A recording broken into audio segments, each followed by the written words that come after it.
Hi there, you are listening to the Guitar Speak podcast. My name is Matt Wakeling, and this is the show that I produce in Sydney, Australia, where I speak to leading guitarists and guitar figures. Thank you so much for joining me. Now today I speak to the legendary Roxie of the Alice Cooper Band Slash's Snake Pit, Gilby Clarke, one of our former guests, and Ryan's own band, Roxie 77. We talk about an amazing career, also about Ryan's new guitar teaching method that's being launched on Kickstarter right now and doing great guns. Talk about Ryan's own podcast, In the Trenches, and a lot of other great guitar talk. Let's jump straight in. Ryan, Roxie, welcome to the Guitar Speak podcast. Thank you for having me. I appreciate it. It's great to have you. Now, Ryan, you were born in California, but I believe I'm speaking to you in Sweden right now. Is that correct?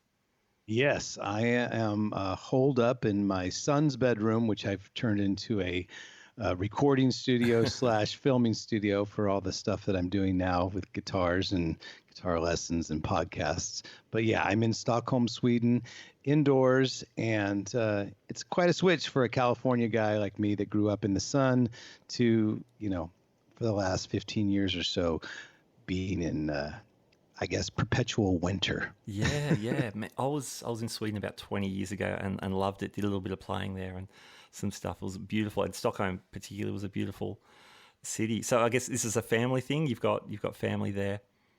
Yeah, I have two children with my ex, and we were. I'm not going anywhere. I want to see them grow up, go to college, and I'm actually currently married to a girl from South Africa. So when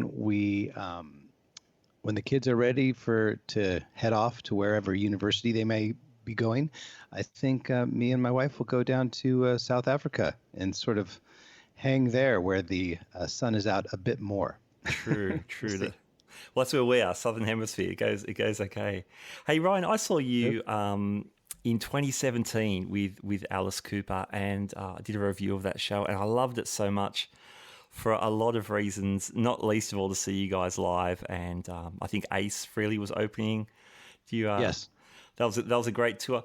A few things caught my eye that I wanted to talk to you about. I love Alice Cooper in 3-guitar mode. Now, you've been in Alice's band in a couple of stints. Have you always been with 3 guitar players? Not at all. This 3-guitar player lineup just started happening right before I got back into the band, which was 2012. I had taken sort of a hiatus. I had moved to Sweden, getting my bearings in Sweden, and I was doing a lot of just European touring with my own stuff. I'm missing the Alice Cooper band, obviously, but I did have to sort of step away from it for a second because of family and because of just moving to a different country. And so when I first started in 1996, it was a 2-guitar player, lineup. It's always been pretty much the 2-guitar player lineup from the original band onwards. Sure. And then there was actually a couple shows where at one point during the whole run, I was the only guitar player. I think I'm the only guitarist in Alice Cooper that's played an actual Alice Cooper show with just one guitar player, because we had a situation where our other guitarist had to split pretty suddenly, and so we had a couple shows where I was a solo guy. So I've played in 1 guitar, 2 guitar, and 3 guitar lineups. But I really do enjoy this 3-guitar lineup that we have with the current Alice Cooper lineup, which is the most consistent lineup since the original band. I'm kind of proud to be part of that. But we have Tommy Henriksen on guitar, myself, as well as everybody knows Nita Strauss on guitar. So I think there's a great way of melding all our abilities and sort of combining all the different tones and styles of music that we like individually and making them work with the Alice Cooper band. Yeah, Ryan, I was knocked out by how great it sounded with 3 guitars, and props to whoever was working front of house that night. Our sound engineer has always been top notch, man. They know what they're doing. In fact, it's not just a sound engineer; it's the whole audio crew. Mm-hmm. And I think that's one of the things that a lot of people appreciate about the Alice Cooper band, and Alice, I know himself appreciates it, is that they always try to make the audio experience as good, as professional, as clear, as powerful without blowing out your ears as possible. Because as you know, Alice Cooper doesn't use a lot of video. We will have big video screens when we play bigger venues, but for the most part, Alice wants you concentrating on the actual live players that are jumping around on stage and not looking and watching TV. So basically, what we sort of don't have in video, hopefully we make up for in audio. Yeah, oh, absolutely. The three guitars sounded I mean, the whole thing, as you say, the whole thing sounds amazing. But I was blown away by how great the three guitars sounded. It was. I'm just wondering how much work goes into those parts, working out who plays what and finding your own sonic little space. Well, the thing about the three guitar player lineup is that it's always come very easy for us because we each have certain strengths that lend themselves to certain songs in the Alice Cooper set. We're pretty lucky to play with an artist that has so many different colors and so many different styles in his music. So it's kind of a no-brainer if like a 70s classic comes on and the solo comes up and they say, hey, that's a Roxie solo. Or if it's a straight ahead rock and roller, then that's a Tommy solo. Or if it's one of the 80s shredder type of songs that Alice has in that whole era of the 80s, it's a go-to for Nita Strauss. So, there's never an argument over the solos ever. And I think as far as parts go, we all tend, if you watch us live, to play something different at the same time. Every once in a while, you'll catch us all playing the exact same power chords at the exact same time, but that's when we want an effect for it to be extra heavy. Yeah. But for the most part, you'll see me playing an upper string type part. You'll see Nita playing a harmony of that, and then you'll see Tommy playing down the foundation chords.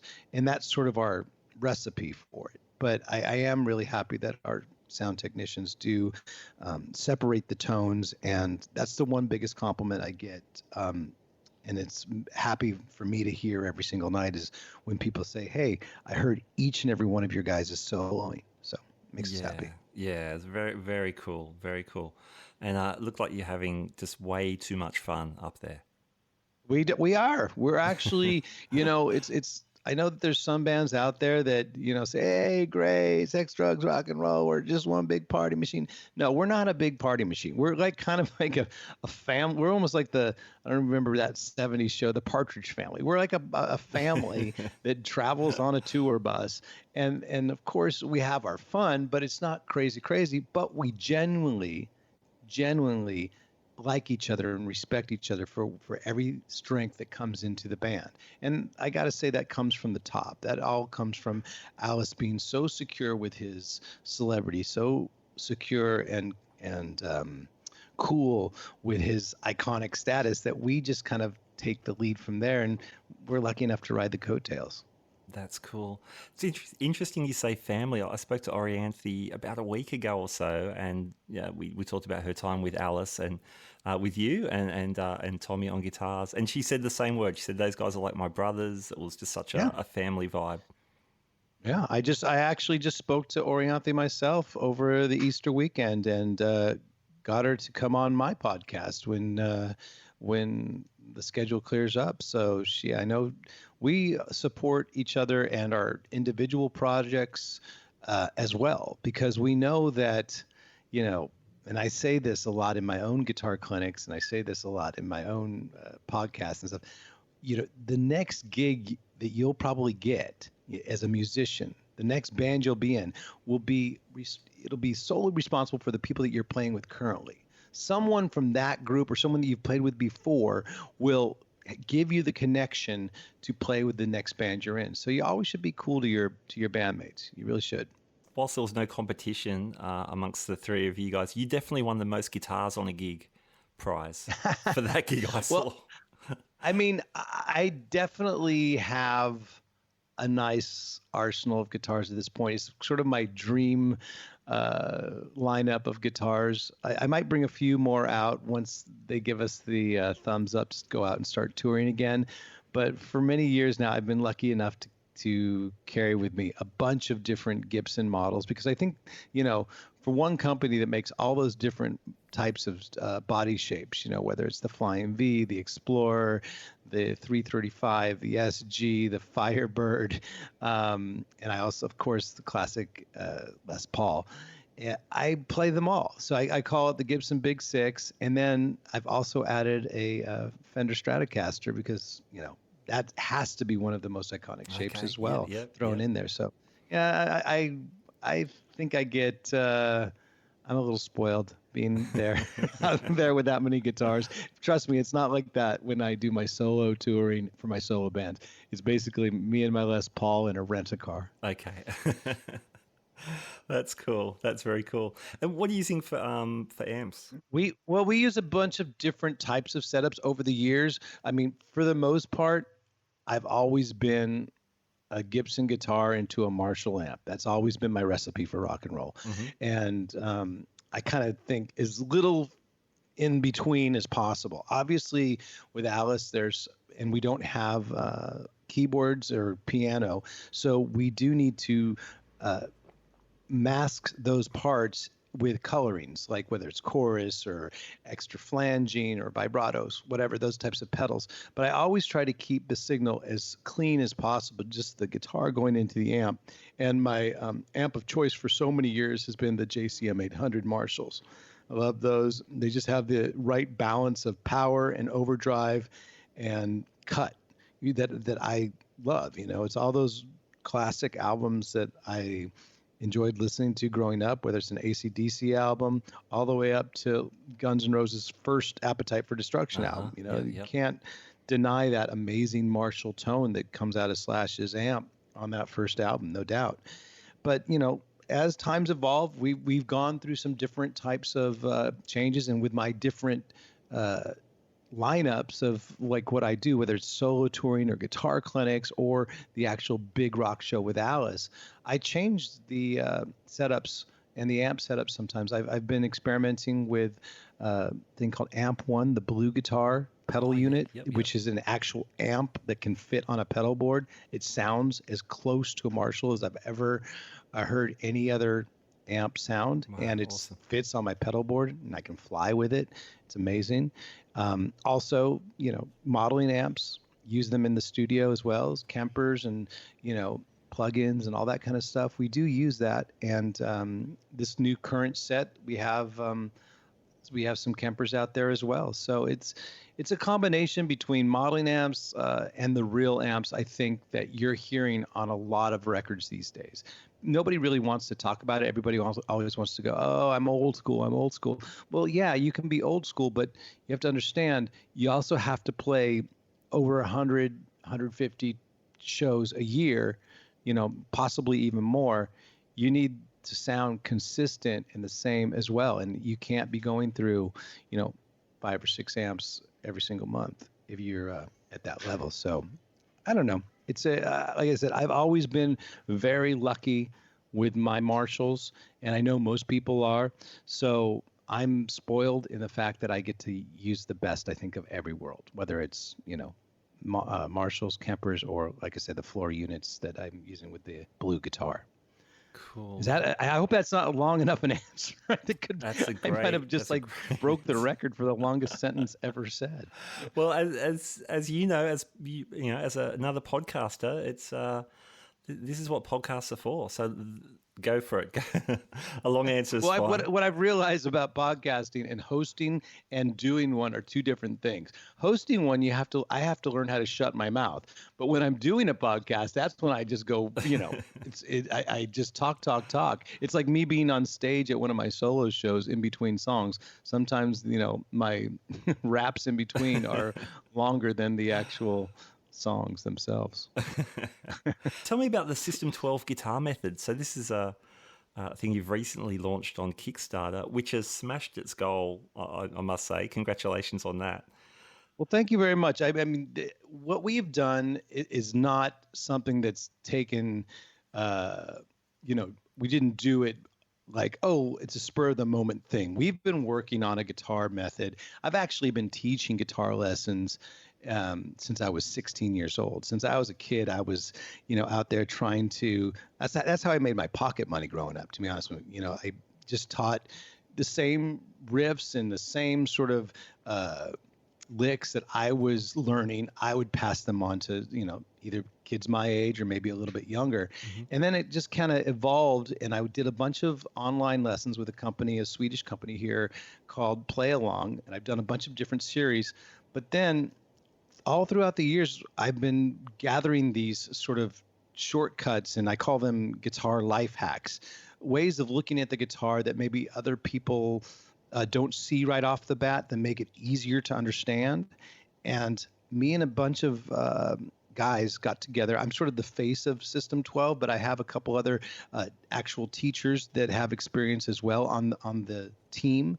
And we've put together this thing called the System 12 Guitar Method that allows you to understand and learn the guitar in a fun way, but in a really beneficial way. You're going to get all the fundamentals that you need if you're just starting your guitar journey, and all the way up to if you're an intermediate guitar player. People ask me all the time if, is this system good for people that already know guitar? And I say, yes, it is, because the sort of experience that I have, having over 40 years of playing, pretty professionally and at a high level, I've taken all that experience and put it into this series. So we started a Kickstarter campaign to raise the money for the official series that we'll be releasing, right? But we've already taped I guess you'd say the demo, and we call it the beta test version, which is basically our course, but it's not got all the bells and whistles on it yet. It will, but that beta test version is available. If you go on to our Kickstarter campaign and pledge, you can start learning guitar basically tomorrow. And it is a very efficient way to learn.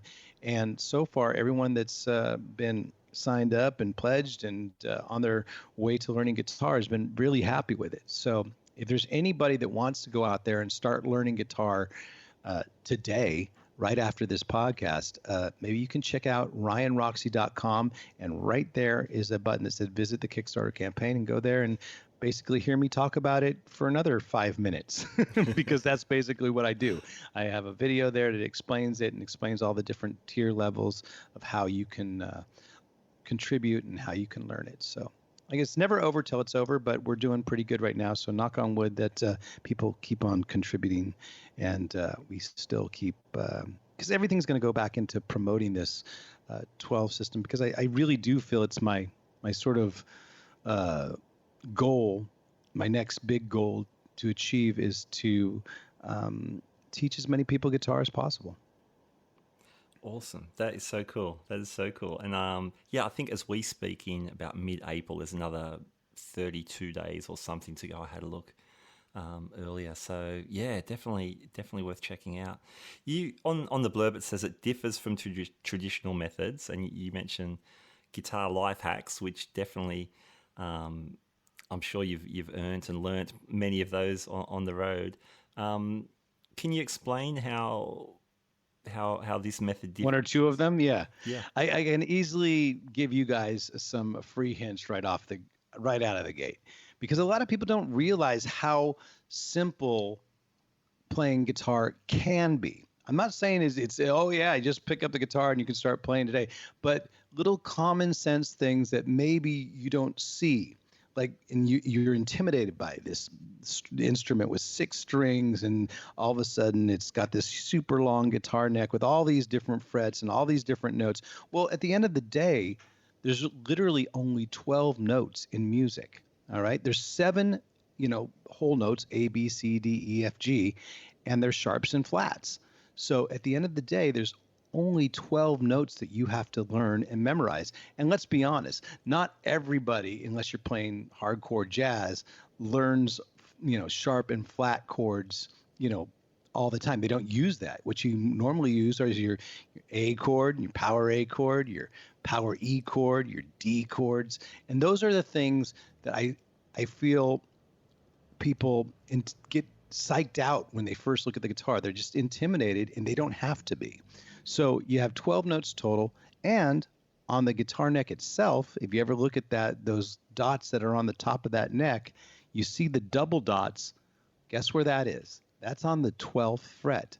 So that means there's only really 12 frets on your guitar, because that double dot signifies an exact repeat from those double dots on up of the guitar neck. So you're basically just repeating all the notes below that. And it's quite easy to understand once you look at it as a sort of common sense mathematical way. And that's just two little things that have to do with like the 12 system. And like I say, we call it the System 12 because you'll learn guitar in 12 weeks. You'll learn 12 songs and riffs. There's 12 notes, and hopefully you'll practice more than 12 minutes a day. Excellent. Very cool. Very cool. It sounds like it's really geared to get people up and running and making music as soon as possible. Absolutely. See, that's another thing. I feel that, when you first start guitar, a lot of teachers want to give you make your left hand do all these things that it's not used to doing with these open chords, with the first position chords. Of course, we teach the first position chords in the System 12, but that doesn't come up until later in the system, right? When we first start, we learn our notes, our power chords, and we learn songs and riffs that'll stick in your head and make you remember those notes. Because at the end of the day, even though there is tablature and notation and a scrolling text that goes with the lessons, your ear training is what's going to get you gigs. I've never gotten a gig. I've never gotten a paying job being able to read sheet music. Even though I can read sheet music, I've never gotten the gig by that alone. I've gotten the gig because I was able to hear what other people were playing and adapt very quickly, because I knew where I was on the guitar, what they were playing, what I could play to complement them. And that's the key to, being in a band, is actually being able to adapt with the other players. Well, they say progress is the biggest motivator. So if you're banging out some power chords pretty quick, that's got to be pretty exciting for new players. That sounds great. Yeah, keep people inspired by giving them stuff that they can easily digest and learn and be. In fact, I teach a song the very first lesson. You'll learn a song even if you've never even picked up a guitar, you will learn. I guarantee you will learn a song that's a really popular song. Everybody knows it, the very first lesson. Ryan, I've been digging the In the Trenches podcast, and it's not your first podcast. You've been doing podcasting and radio for a number of years now. But your new show, In the Trenches, is great, man. I listened to, who did I listen to today? The Phil X and the Steve Stevens. Those are my guys, man. Those are, like Steve Stevens was one of my guitar heroes growing up. So being able to have him on my podcast was quite a thrill for me. I think I've always been interested in talking to other guitar players about what's inspiring to them. I played with Slash for many years in a band called Snake Pit. We made an album called Ain't Life Grand. And for me, it was a great experience because every single day I could go into the studio with him and basically get a free guitar lesson from Slash. And obviously you pick up things from the people that you play with, you pick up things from the people that you talk with. So now that I'm talking to all these guitar players, I'm finding that there's so many similar traits. There's so many, they're not coincidences. They're actual things that people do that gets them ahead, and you find this consistency with a bunch of successful guitar players. For instance, I just interviewed Matt Hafey from Trivium. Mm-hmm. Yep. And what a work ethic. I mean, the most insane work ethic I'd ever, I got tired listening to him tell me about his his work ethic and his schedule, because it's so tireless. He's constantly posting, he's constantly playing, he's constantly training, and he's constantly performing. And just talking to him for a half hour got me so inspired that, it made me feel like, all right, I'm going to step my game up. And at the end of the day, if you can play with musicians and you can talk to musicians and get inspired yourself, not to copy them, but to just sort of be inspired by them and do your own thing to the best of your abilities, then you know what? It's that's the whole key to me doing the podcast and sort of showing it to other and having other people listen to it. So if you do have a chance, go check out all the not just guitar players, but cool personalities that I've been able to interview on in the trenches. Cool. Who are some of the non-guitar people that you've had on? I've had on Joe Hoekstra, who plays in Whitesnake as well. You mentioned Phil X, of course. Yep. Also had Dennis Dunaway, the original bassist of Alice Cooper. Oh, nice. Very cool. And then Charlie Starr from the band Blackberry Smoke. Very cool dude. Who else? Steve Brown, who moonlights for was in Trickster for many, many years, and now he moonlights for Def Leppard, which is not a bad band to sort of fill in every once in a while. So, I mean, these guys are all working musicians and all guys that sort of like myself. They might not be a household name, but they are definitely have played with iconic musicians and iconic personalities. And, you know, we're in the trenches. We're basically the title is what we are. Because if you really want to be a working musician, you're going to have to grind it out. You're going to have to play those club gigs. You're going to have to do those, you know, long touring runs, which are great, by the way, which is a great way to live your life if you want to be a touring musician. And I've been lucky enough to been able to do this as well as all these other people that I interview for many, many years. Excellent. Now, as we speak, we're in isolation, as we've already mentioned. But we don't know when, but what does post-isolation look like for you, Ryan? What have you got on the back burner? I wish I knew, because then I could invest in companies that are going to actually do good after this. I mean, at the end of the day, there is going to be a lot of creativity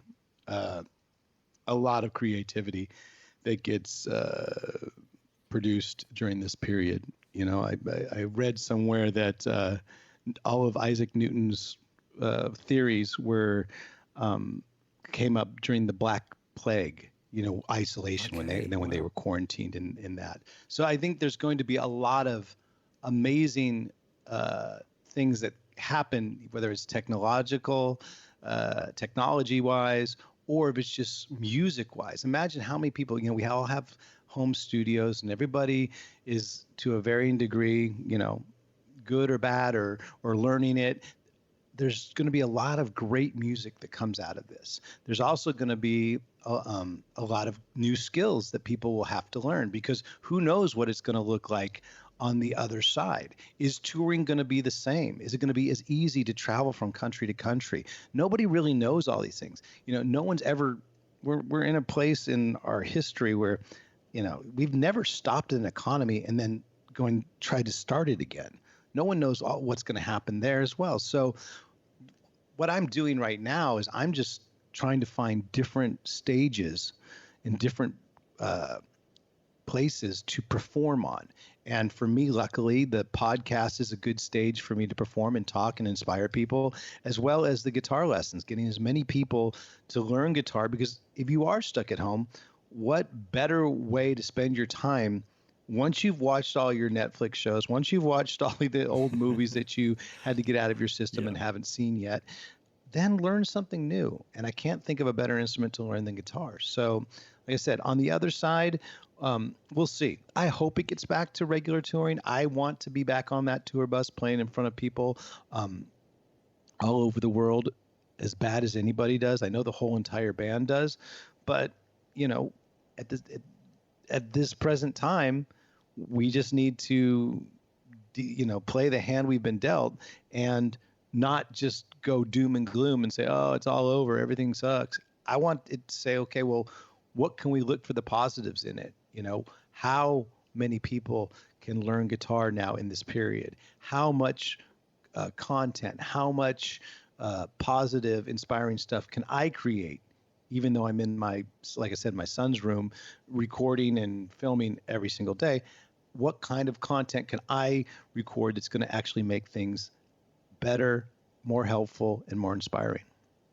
Awesome. Well, that sounds like a good way forward, Ryan. And yeah, so great to talk to you about this stuff. So, Ryan, thank you so much for your time. Awesome Hey, to I hear all appreciate you about having this. me, Matt. I really do. I really appreciate you having me on the podcast. I appreciate what you're doing. And I like the name too, Guitar Speak. Cheers, man. Thanks, Ryan. Thanks heaps. And yeah, good luck with the System 12. I'll be tuning in the trenches and hopefully seeing you back here with Alice Cooper or your own band, the Roxie 77 lineup. Absolutely. Sometime. I'd love, we just got back that was our last tour that we did, was Australia, New Zealand. And I Yeah. can hardly wait for us to get back there again. And, hopefully come back on the podcast and we'll talk about a bunch of cool stuff then. And hopefully at that point, the System 12 will be the #1 guitar course in the world. Why not? Let's aim high. Yeah. And Yeah, hold on one second there. I'm trying to put all my buzzers off, and I just got a phone call, but it's my next interview. But again, if you want to go by Ryan Roxie, hold on one second. If you want to go by ryanroxie.com and just check out my world, more than welcome, or I'll see you out there on Instagram at Ryan Roxie. So thanks, guys, for having me on. I'll see you soon. Thanks, Ryan. See you next. All right. Take care, man. All right, there you go. The very charming, very charismatic Ryan Roxie. That was a lot of fun, talking guitars, guitar teaching, guitar talk. Good times all around. I'll include those links in the show notes to check out that stuff as well. Hey, while you're online, why not head over to guitarspeakpodcast.com. There you can subscribe to us through Apple Podcasts, Stitcher, Spotify, all that stuff. You can check out our backing tracks, t-shirts, previous episodes. Everything's on over there as well. All right, thanks for joining me. I'll catch you next time. My name's Matt Wakeling. You've been listening to the Guitar Speak podcast. Bye now.